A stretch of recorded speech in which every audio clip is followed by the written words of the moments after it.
Hello everyone and welcome to a very nice game from last year's FIDE World Rapid Championship. It's a game between Rauf, Mamedov and Daniil. Dubov. You guys have been requesting a lot of Dubov games, and as he's not very active lately, I decided to show you one from last year's World Rapid Championship. If you still haven't seen his games from the same event against Anish Giri and against Nihal Sarin, do check them out even before checking out this video. It will be the first and second link in the description below. An absolute masterclass by Dubov. But I decided to show another one, but before I do that, I would just like to congratulate the winners of yesterday's yesterday's Multiverse X Christmas Arena. First place was won by a German Grandmaster Matthias Blubam, second place by a Mexican Grandmaster Jose Martinez Alcantara, and third place by Vietnamese Grandmaster Min Le. With some other very strong players competing. There was over 300, exactly 3,164 players, and even the great Alireza got only 7th place. So it was a really strong tournament. Time format was 1+0, and Multiverse X contributed over $25,000 prize fund for this event. So thank you for that, and hopefully we can make a similar event next year, maybe even a greater one, maybe one that can last maybe throughout an entire year, and then it can be crowned with like a big one, before Christmas. But we'll see. Who knows what 2024 will bring. Getting back to this game, really a wild one, but I do hope by now that you already checked out the first and second link in the description below, as those games are out of this world. Let's check it out. So Rauf has the white pieces, and he opens with pawn to e4. We have pawn to c5, and now pawn to c3, going for the Alapin Sicilian.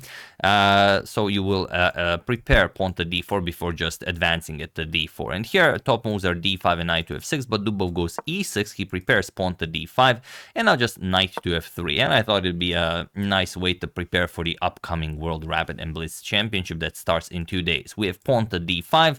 And pawn to d5 is such a natural move to make in any opening if your opponent has a pawn on c3. It's what we are taught as children, as the pawn already occupies a natural square for the knight. So even if you capture with something like the queen here, you don't have knight to c3 to kick away the queen. But Dubov doesn't capture back with the queen. He actually plays e captures on d5, even though queen captures is the top move, or rather the most popular one. d4, we have knight to c6, and now bishop to b5. So okay, this fairly standard stuff, been played hundreds of times. We have castles, and now knight to e7. Much better than knight to f6, for example, allowing white this very natural developing move for the bishop. So knight to e7. D captures on c5, sort of making black waste the tempo here. Bishop captures, and now knight b to d2. We have castles, and now knight to b3, attacking the bishop, bishop b6, and bishop back to b3. Again, all been played before, nothing new here. And Dubov plays pawn to h6 here. He just wants to be a bit, sort of extra safe here, but it's a very instructive position that you can use in your own games, because it really does look like, let's say black plays a weird move, it really does look like you have a classic bishop sacrifice here with knight g5, queen to h5, and then checkmating the black king.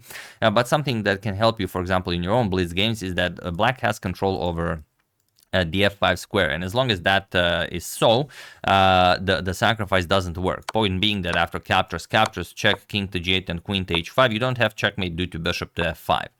And as long as you have that, you don't have to worry about this classic sacrifice. Next, you'll play bishop g6, kick away the queen, and everything is fine. Black is just winning. So, of course, h6 here by Dubov, and now bishop to f4. It's not a new move today, as the position has already been reached a few times after this game was played, but back when it was played, bishop to f4 was a new move, so it is now as of move 12 that we have a completely new game. We have bishop to g4, Dubov being annoying here, preventing the knight from moving. We have pawn to h3, bishop to h5, and now bishop back to e2. You could consider some other moves, like you could move the bishop back to c2 to maybe try and put some pressure here, or maybe just keep the tension with rook to e1. But it's a rapid game, of course. You don't want you don't want this annoying bishop harassing your queen all game. So rook to e8, rook to e1, and now knight to g6, putting pressure on the bishop here, and bishop back to g3. Both players playing very natural moves. Queen to d7, Dubov develops the queen, just connects the rooks. Knight f to d4, offering some trades on the d square, and now even bishop captures on e2. Rook captures, we have rook rook captures on e2, queen captures, and knight captures on d4. Knight captures, bishop captures, and pawn captures. So a beautiful capture fest here, and it does seem like a good idea to play like this against a player like Dubov that really thrives in complex positions and with madness on the board. Rook to e8, getting the rook to the open e-file. With tempo, the queen is attacked, queen to d2, and now knight to e7. And this is a very good move by Dubov, and you should always look for moves like these in your own games. It's basically an idea of creating a game plan. What is your game plan? And Dubov's game plan is that he wants to get the knight over to c6 to attack the d4 pawn, and he's going to pile up on it with something like rook to e4, and maybe later on even with the queen. And that's a very good thing, because this is a weakness, and this is also a weakness. The difference between the two weaknesses is that the Dubov's knight can attack the d4 pawn. However, Rauf's bishop cannot attack the d5 pawn. It's a dark square bishop, and it's a pawn on a light square. So also something to consider. Whenever you're figuring out a game plan, it usually involves something with the knight, and maybe even going back with the knight. So knight to e7, rook to c1, and now knight to c6. Just nicely puts pressure on the d4 pawn. And Rauf says, oh, yeah, I can't really allow that. Pawn to f3 just stops rook to e4. Also frees up the f2 square if the pawn will need more protection. We have queen to f5 by Dubov, now maybe even considering shifting the rook over to the c8 square, and bishop to f2. We have pawn to a6, and now pawn to a4, stopping pawn to b5, rook to e6. Dubov says, all right, you prevented me from going after this pawn, but maybe I can go after your king. Pawn to b4, and now Dubov stops pawn to b5 by advancing the pawn to b5 himself. We have captures, and now rook to c5, going after the b5 pawn. And how can Dubov stop this? Well, he finds a very active way of doing it, and again, it involves a move with the knight back. He plays knight to e7. And now, how does this move actually stop rook captures on b5? Well, if rook captures on b5, now you have this annoying queen to b1 check, and now the e1 square is covered by the queen and the rook, so you can't really block. You have to play king h2 and then queen f1, preparing rook to e2 while attacking the rook on b5. Looks annoying to say the least. Okay, you can free it up by playing rook b8 check, then maybe putting pressure on the knight here, but maybe allowing black a bit too much. So he just plays queen to c2. He offers a queen trade, and interestingly, Dubov accepts. Queen captures, rook captures, and now he plays rook to c6. He stops the annoying rook to c5 move. We have rook back to e2. He doesn't want to trade rooks here as, well, the pawns are on light squares. The bishop will not really be able to go after the pawns, whereas the knight will be able to go after the b4 and d4 pawns. But still, it's probably best thing to do. Rook to e2 was played going after the knight, and now rook to c1 with check. We have king to h2, and now we have... well, I'm not going to tell you what Dubov played here, but this was basically the first mistake of the game, and it's one that cost Rauf the game. Here you should just block, and that's it. Even with the Dubov's pawns and light squares, let's say you trade here, captures, and knight f5 goes after the pawn, you will defend it, and then slowly but surely bring your king if it's needed to help out with the defense of the b4 pawn. But you could also just leave the king on the king side. Let's say put the bishop here, and there's no good way for the black king to infiltrate this position. It's there's just no way in. So that was the way to go. But he played king to h2 instead, and now I will allow you guys to win this game for Dubov, because it's well, very instructive. So feel free to pause the video and try to find the only path to victory for Daniil while I give you a couple of seconds.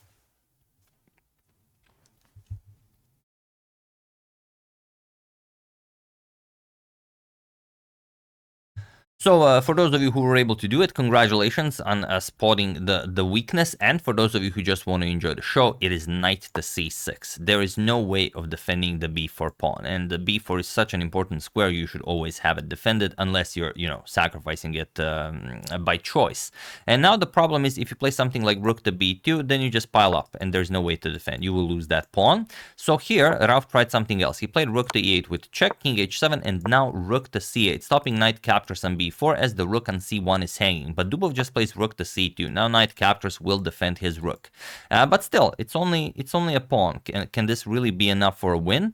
King to g1, we have rook to c1 with check. Here they repeated once, king to g1, and now he captured. Knight captures on b4. So you cannot trade an extra pawn in a bishop versus knight endgame, especially with the pawn already being so far advanced, would be winning for Dubov. So here rook to b8 was played, going after the b5 pawn, but now look at this, knight d3. Freeing up the b4 square for the pawn to occupy with tempo as the bishop on f2 is hanging. So bishop g3 and now pawn to b4. King to f1, rook to b2 now, preparing to advance the pawn to b3, which is a light square. And now the king f1 was a nice active move, but it also allows Dubov to continue pushing the pawn. In the sense, after bishop to d6, putting pressure on the pawn, b3, and bishop to a3 attacking the rook, he has this freeing rook to f2 check, and now the pawn will reach b2. So king to g1, pawn to b2. But even with all of this, and with the Dubov being up a pawn, how does he actually play b1, pawn to b1, with the rook guarding the b1 square? You can't really move the rook ever to the back rank, because then he'll just capture the pawn. Of course, the king will not remain on the back rank to allow a rook, let's say, to come to c1 with check. So how do you do it? Well, let's see. That's what we are here for. King h2, of course, the king does not belong on a back rank anymore. Rook to c2 by Dubov. And okay, just king to g3. We said that you cannot go to g1 because of a simple check, and then the pawn queen. So king to g3, and now comes pawn to g5. So now this is no longer a game of advancing the past b pawn. Okay, that's a weakness, but usually to win a game you need more than one. You need it's sort of, everyone calls it the principle of two weaknesses. So this is one weakness in White's camp, and a second one needs to be created. And the second one will be, of course, trying to checkmate the White king. Rook to b7 going after f7. Now king to g6. We have rook to b6 with check and pawn to f6.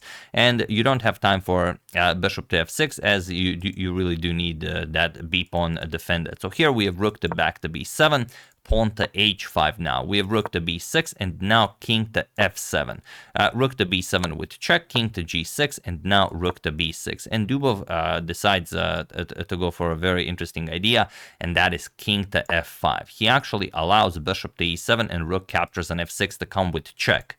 So okay, bishop to e7, you don't have to worry, the b1 square is defended still by the rook, and you might have time to capture it with check and bring the rook back. This would go a long way for black.